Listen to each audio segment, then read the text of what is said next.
जय श्रीमन्नारायण। आपदामुपहर्तारं दातारं सर्वसंपदां लोकाभिरामं श्रीरामं भूजो भूजो नमाम्यहं। श्रीरंगनाथ परब्रह्मणे नमः। शुभं लाभं कार्यक्रमाనికి స్వాగతం।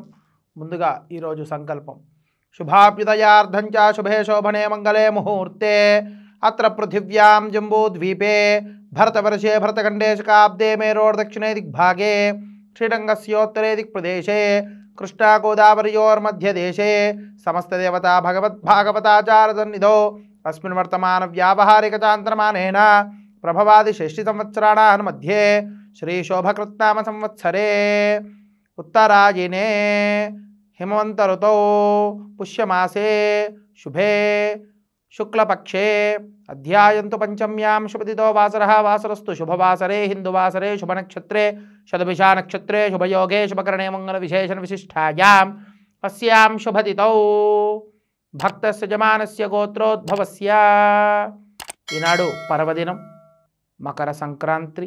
ఆ యొక్క పర్వదినమునందు మీ గోత్రనామాలను మనస్సులో స్మరించండి।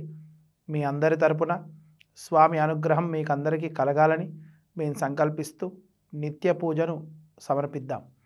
ముందుగా ఈనాడు ఆచరించవలసినటువంటి పూజ కార్యక్రమం ఏమిటయ్యా అంటే మకర సంక్రాంతి సూర్య భగవానుడు మకర రాశిలోకి ప్రవేశించినటువంటి రోజు।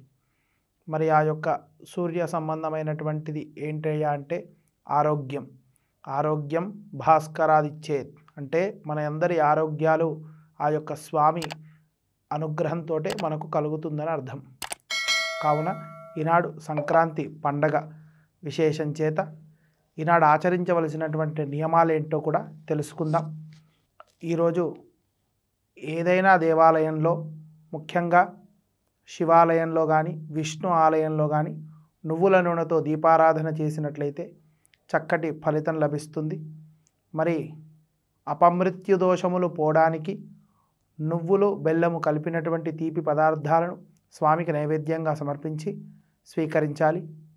ఈ విధంగా సంక్రాంతి పండుగకు నూతన వస్త్రాలు ధరించడం, ఇంటికి ఎవరొచ్చినను కూడా లేదు అనకుండా వారికి తగినటువంటి భిక్షాటనకై వచ్చినటువంటి వారికి ఏదైనా వస్తువు అడిగినను కూడా లేదు అనకుండా ఇచ్చేటటువంటి ప్రయత్నం చేయండి।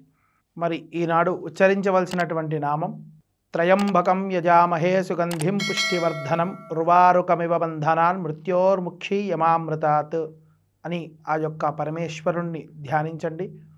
వీలైనటువంటి వారు మీ ఇళ్లలో ఉండేటటువంటి శివలింగాలకు నీటితో పాలతో పంచామృతముతో యథాశక్తిగా అభిషేచనం కూడా చేయండి। జై శ్రీమన్నారాయణ।